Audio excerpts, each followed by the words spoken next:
Welcome to the deep dive. If you're gearing up for a senior software engineer interview, you know how crucial it is to go beyond just like writing code that works. Hmm. You need to show you can design systems that are robust and, adaptable. Right. And that's exactly what we're digging into today. A core concept that's really fundamental to building flexible software. That's right. We're going to explore how you define clear contracts between different parts of your software. Think of it as setting up like well-understood agreements, Okay. agreements that allow various components to, collaborate effectively and also handle changes over time more gracefully. Okay, so these contracts, our material brings up the idea of an interface Hmm. as a key way to define them.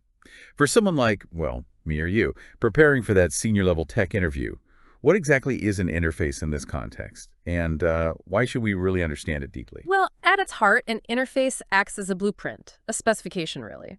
It clearly lays out a set of methods that any service provider, promising a certain functionality must implement. Okay. By sticking to this blueprint, different parts of the system can interact predictably. And for a senior engineer, showing you grasp interfaces, that signals, you think about modularity, maintainability, things that are, frankly, crucial for designing big systems. Right. This decoupling, it's not just about making things work now. It really sets the stage for easier evolution and, importantly, easier testing later on. Imagine swapping out components without huge rewrites. Right. That's the kind of power we're talking about. That makes perfect sense. It's kind of like saying if you want to be a report generator, you absolutely must have a generate method. Exactly. But Takes data and makes a report. Yep. our material uses a really good example from Java with random number generation. Can you walk us through how interfaces sort of revolutionized that? Absolutely. So early Java just had the random class for generating pseudo-random numbers. It worked, it was functional. Uh-huh. But as the field advanced, lots of new, improved algorithms popped up, each with specific characteristics, right? The java.util.random package now includes a whole variety of these, representing different ways to generate random numbers. You get algorithms with names like L64X128 mixed random or Zorashiro 128++. Quite a mouthful. Wow, interesting names. So what's the interface's role in managing all these different approaches? Did they have to make a separate class for every single one? That sounds messy. Exactly. Imagine the complexity. A distinct class for every single algorithm. It would be incredibly hard to manage, hard to extend. Yeah. So instead, the designers introduced the random generator interface. And this interface defines the essential methods any random number generator should provide. Things like nextInt and nextDouble. Ah, I see. So all those specific implementations, the L64, it's 128 mixed random, Zorashiro 128++, all the others, they all kind of promise to implement this random generator interface. Precisely. That's a key. This means you can get an instance of a specific generator, maybe using something like randomgenerator.l64x128 mix random. Right. But the rest of your code, it only needs to know it's dealing with something that fulfills the random generator contract. It knows it can call nextInt at nextDouble, whatever else is defined. Without needing to know the specifics underneath. Exactly. Zero knowledge of the underlying algorithm. And this decoupling, it isn't just about swapping algorithms, which is cool in itself. It makes unit testing way easier, too. Oh, right. You can mock the random generator interface in your tests without having to pull in the complexities of specific implementations. That's a huge benefit for building robust, testable systems, definitely something expected from senior engineers. That is a huge advantage. Flexibility, testability. Yeah. You could basically plug in different random number generators without touching the code that uses them. The example code shows this really well. Random generator, random generator L64x128 mix random, then you just use it. Int DITOS, if it's 1+ generator.next6, or double random percentage equals 100 generator.nextDouble. The code using generator just doesn't care which one it is. Absolutely, as long as it fulfills the contract. The calling code is totally decoupled from the concrete implementation. It just depends on the interface. Makes the whole system way more resilient to future changes, much more adaptable. Okay, so we've seen how predefined interfaces and libraries are super powerful. But what if you have a really specific need, something not covered by like the standard Java library? Our material then talks about creating custom interfaces using InSequence as an example.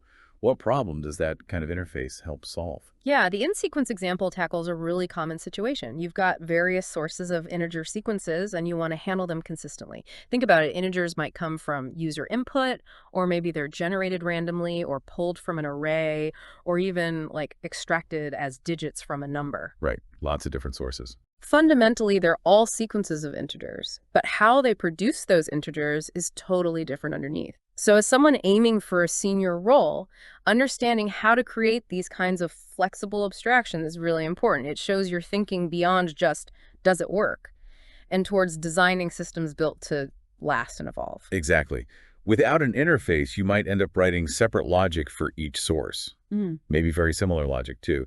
That sounds like duplicated effort and just a maintenance nightmare waiting to happen. Precisely. The InSequence interface gives you a common language, a common way to interact with all of them. It defines the absolute bare minimum you need to work with any integer sequence, a way to check if there's another integer coming, has next, and a way to get that next integer next. Simple as that. And the interface declaration itself is super simple, right? Public interface, InSequence, Boolean has next. Okay. Just the method signatures, no implementation details at all. Correct. The interface only defines what methods must exist. It doesn't say how they should work. And that public keyword, it's actually implicit for interface methods. They're always public. Some people add it for clarity, but it's not strictly needed. Okay. So once we have this InSequence interface defined, how does that let us build reusable services? The average method example in the material seems like a perfect illustration. Right. The real power kicks in because you can write code that operates on any object as long as that object follows the interface contract. The average method, public static double average, InSequence sec in n, shows this perfectly. It takes an InSequence object and an integer n. And inside that average method just calls has next and next on whatever select object it gets. It has no clue if it's getting numbers from a random generator or user input or the digits of 1729. Exactly. The average method is completely independent of the source. As long as the object passed in implements InSequence and provides those has next and next methods, average will work. The compiler just needs to check, yep, those methods are declared in the InSequence interface. That's it. This is where the implements keyword comes in, isn't it? The material uses the square sequence class. How does a class actually say, hey, I promise to fulfill the InSequence contract? That's exactly what implements does. The square sequence class is declared like public class square sequence implements InSequence. That implements keyword is the formal declaration, the commitment by square sequence to provide actual concrete implementations for all the methods specified in InSequence. In this case, has next and next. Okay, so if we had another sequence, maybe one generating prime numbers, could we use the same average method with it, assuming we made a prime sequence class that also implements InSequence? Absolutely. That's the beauty of it. As long as prime sequence correctly implements has next and next, the existing average method would work with it without any changes. And in the square sequence example, has next always returns true because it's like an infinite sequence of squares. Right. And next calculates and returns the next square number. Precisely. And it's important, as highlighted, that the implementing methods in the class has next and next in square sequence must be declared public. Ah, right. They have to match the public nature of the interface methods. Trying to make them say private or protected, that would be a compile time error. Got it. So then we can use our generic average method with a specific implementation like square sequence. The example, var squares, new square sequence, double average, average squares 100. It just works because square sequence kept its promise to adhere to the InSequence contract. That's the power of interfaces right there. In practice, the average method needs zero specific knowledge about how square sequence makes squares. It just relies on that shared InSequence contract. The material gives another great example with the DigitSequence class. This one extracts individual digits from an integer. How does that fit into the InSequence picture? Yep, DigitSequence also implements InSequence. It has a constructor that takes an integer. It has next method checks if there are still digits left to extract, basically. Is the number not 0 yet? No. And the next method cleverly uses the modulo operator to grab the last digit, the least significant one, and then it updates the number using integer division to effectively chop off that last digit. Wow, so this simple interface could massively cut down on code duplication, right? Yeah. Makes your code so much cleaner if you're dealing with different kinds of number sources. That's a huge win for maintainability, which is exactly what you need in like a complex system. Definitely. It promotes cleaner, more organized code. The example given, new digit sequence, 1729 yielding 9, then 2, then 7, then 1. That really makes it clear how it works, processing right to left. Mm-hmm. Now, the DigitSequence class also has a REST method, which isn't part of the InSequence interface. Yeah. What's the significance of that? Good point. The REST method shows something important. A class implementing an interface can totally have additional methods beyond those the interface requires. Huh? So while any InSequence guarantees you'll get has next and next, a DigitSequence object specifically also happens to offer this REST method to get the remaining part of the number. But our generic average method wouldn't know about REST, would it? Exactly, it can't use it. Because average only interacts with the object through the lens of the InSequence interface. It only sees the methods defined in InSequence. This leads right into the idea of converting to an interface type. The example is InSequence digits, new digit sequence 1729, double avg, average digits 100. Here, the digits variable is explicitly typed as InSequence, even though we're creating a digit sequence. Why is that distinction important? This is really fundamental. When you declare a variable using an interface type, like InSequence digits, that variable can hold a reference to any object whose class implements that interface. In this case, it can hold our DigitSequence object. So even though the digit sequence object itself has more specific abilities like the REST method, Right. when we refer to it using the InSequence variable digits, we can only access the methods defined in InSequence. We're treating it purely as an InSequence. Exactly right. And this brings us to the terms supertype and subtype. The interface InSequence is the supertype. The implementing class DigitSequence is the subtype. No. Because DigitSequence implements InSequence, any instance of DigitSequence is also considered an InSequence. It's a specific kind of InSequence. Therefore, you can always assign a subtype value, like our DigitSequence object, to a supertype variable, like digits, without any explicit cast or conversion. It's like the classic example. A golden retriever is a dog. You can treat the golden retriever object as just a generic dog and interact with its standard dog behaviors, like bark or wagtail, even though the golden retriever might have unique traits not shared by all dogs. That's a perfect analogy. The interface defines those common behaviors. That is a relationship in terms of functionality. Okay, that makes it really clear. So as we wrap up this deep dive, what's the key message?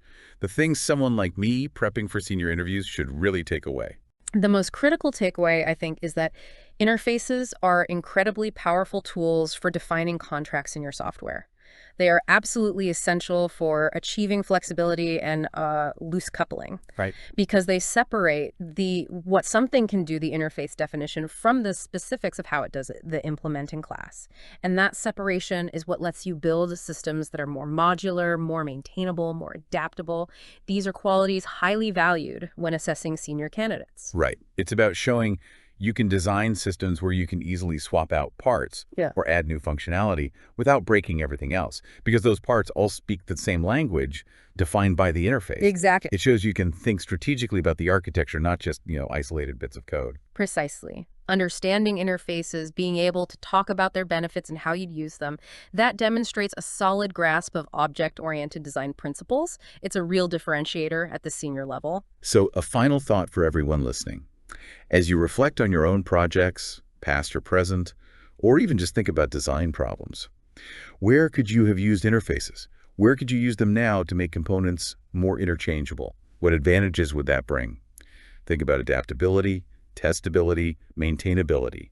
That's your challenge to ponder after this deep dive. Thanks so much for sharing your expertise today. My pleasure. Good stuff to think about.